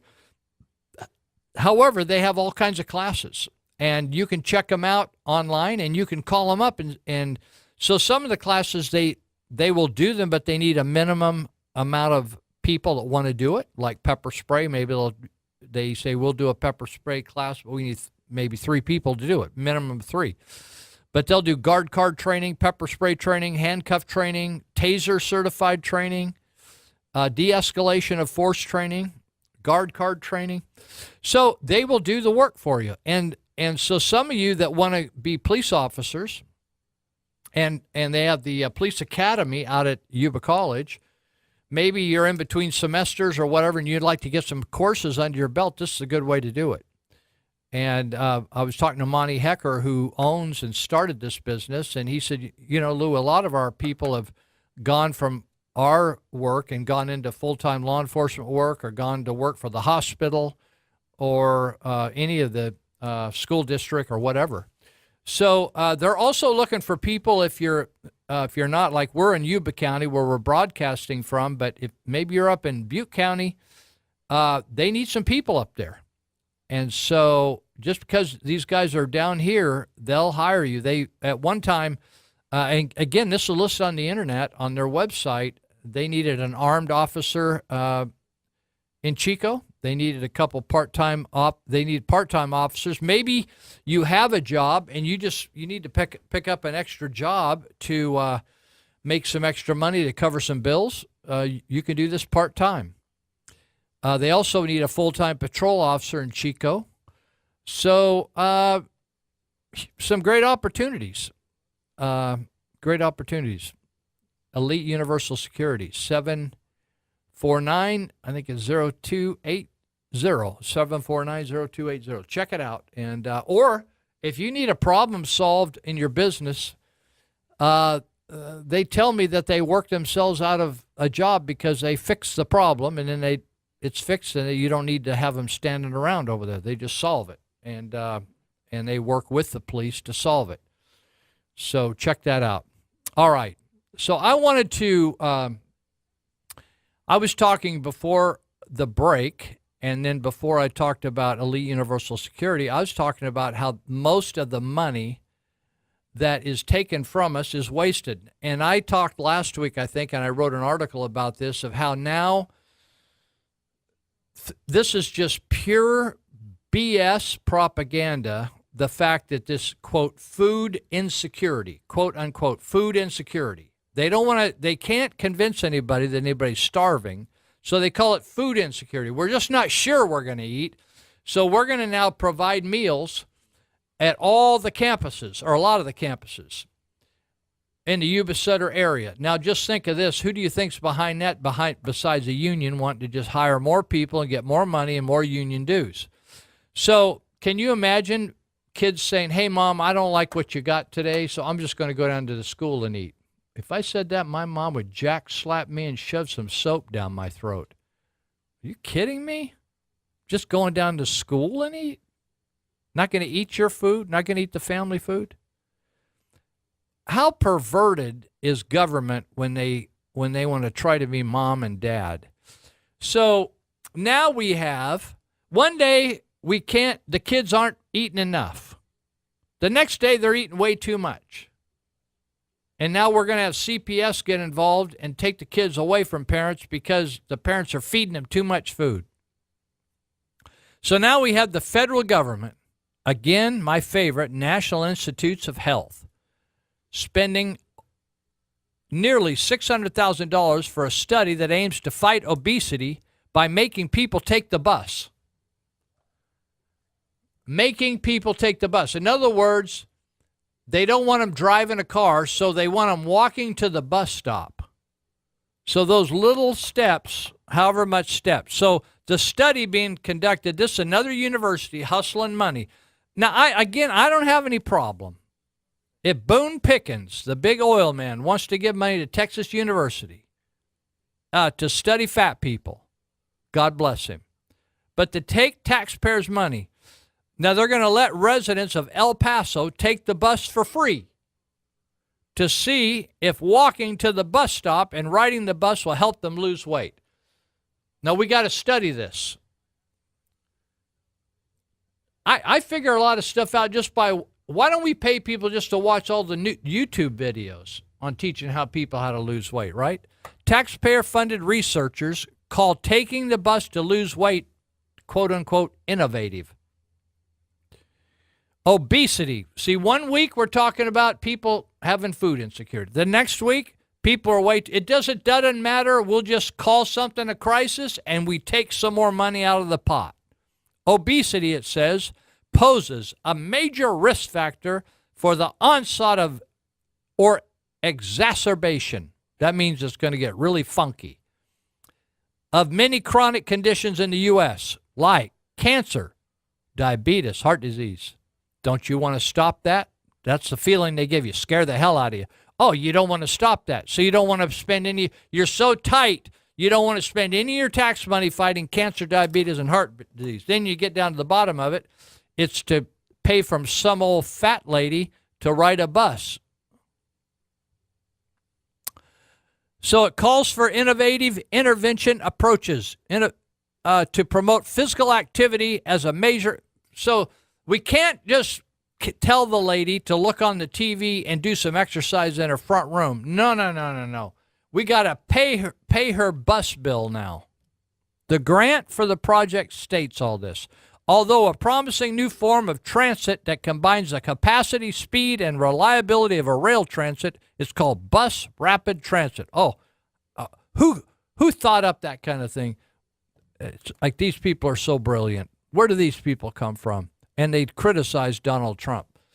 Researchers claim using public transit is associated with increased physical activity. Yeah, they got to climb up those steps, you know. They got those. It's a 3-step lift right there, and then they got to sit down and they got to rock back and forth as the bus goes down the street, and then they got to stand up, and then they got to They got to do, they got to go down. They got to go down to get down to the sidewalk. So it's a promising approach, it says, to reducing the risk of obesity. This is so, does this make any sense to anybody out there?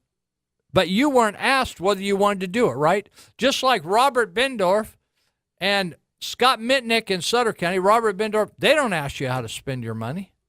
But then when they got it all spent up, they come back and they said, well, we're going to ask the people if they mind, if they want to get burglarized or not, or whether they want the fire department to take 15 minutes to get there or 5 when they're having a massive heart attack. I always wonder, which heart attacks aren't massive? Like, do you have a little heart attack or a big heart attack? So the project for $600,000, we're going to study 750 exposed people, those living within a half mile of the bus station. So the people are going to have to waddle down a half mile and then climb the 3 steps to get in the bus and then waddle back to their house. And then we're going to study 500 non-exposed people living more than a mile away that probably aren't going to take the bus. They'll say, forget it, I'm not going to walk down to that bus stop. I'm going to take my car, right? There will be 3 waves of data collection in the spring 2018, spring 2019, and spring 2021. Now, I don't know what happened to 2020. Maybe people are going to take a sabbatical that year. Going to spend $600,000 studying fat people walking back and forth to the bus and paying their free bus ticket. I read once where a guy said, listen, we have a worse problem than people just having food. They buy the wrong food and then they don't have to cook it. So now I think we need to provide social workers to come in and cook their food for them. Honestly, people, at some point you just think, hey, eat whatever you want, drop dead, we'll give you a Christian burial and move on, right? It's just like, hey, whatever you want. You want to go cremation? You want to toss your ashes around the carnival or wherever you like to go? At the bus stop, we'll drop your ashes at the bus stop. Or we can bury you, whatever. It's just, come on. I mean, one of the things when you have massive government is everybody's got their hand in the till. Everybody's got their hand in the till. I'll finish with this. I don't know when I have time. Tom Homan is retiring. He's the director. He's the interim director over at Homeland Security, or ICE, at ICE. And I like this Tom Homan guy. Andrew Cuomo, Cuomo, the Democrat from New York. He says he sent a cease and desist letter to ICE asking Homan to direct your agents operating in New York to follow the clear constitutional requirements attendant to searches and arrests. In other words, these guys are just running around breaking everybody's constitutional rights. If you fail to do so, Cuomo said, I will explore and pursue all available legal recourse, taking any such action that is necessary to protect the rights and safety of all New Yorkers. I love this Homan. I don't know whether you've seen this guy. He's just my kind of a guy. Homan responded to Cuomo this way. He said, I'm a native New Yorker, and I'm not intimidated by you. And he says, last year, we arrested nearly 5,000 criminal aliens off the streets of New York. Rather than a cease and desist letter, a letter of thank you would have been appreciated. Well, we're going to call it a day. Don't forget the 28th of June to go to the constitutional meeting, to go meet Cox's guy, the future Governor Cox. Go meet him at the Sutter Room at the Yuba City Hall, and check in with Elite Universal Security if you need some security needs met. We'll catch you next week, and God bless you. If you run into somebody that you meet and you've never met them before, look out. It might be an angel, and you don't even know it. Treat them right.